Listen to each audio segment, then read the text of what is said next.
ఈనాడు అక్షయ తృతీయ అంటే ఇవాళ చేసేటటువంటి ఏ పుణ్యకార్యమైనా అక్షయ ఫలితాన్ని ఇస్తుంది అని శాస్త్రవాక్కు. మనకి శాస్త్రమే ప్రమాణం తప్ప ఇంకొకటి ప్రమాణం కాదు.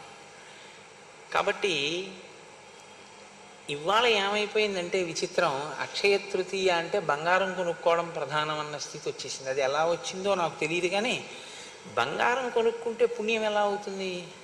బంగారం వృద్ధవచ్చేమో, కానీ బంగారంతో పాటు ప్రమాదము హెచ్చవచ్చు, లేదా ఏ ప్రమాదం లేదనుకుంటే ఐశ్వర్యం పెరగచ్చేమో తప్పించి అది పుణ్యానికి కారకం మాత్రమేం కాదుగా. మీరు కొనుక్కుని దాచుకున్నది మీకు పుణ్యహేతువు కాదు.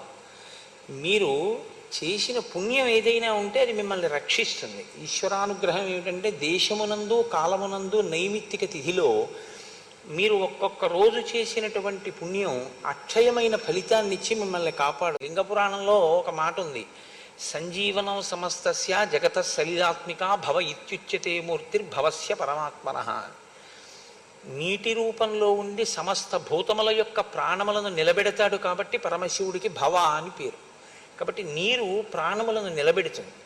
ప్రాణములను నిలబెట్టేటటువంటి నీరు త్రాగవలసినటువంటి అవసరం ఎక్కువగా ఉండేటటువంటి సమయం వైశాఖ మాసం.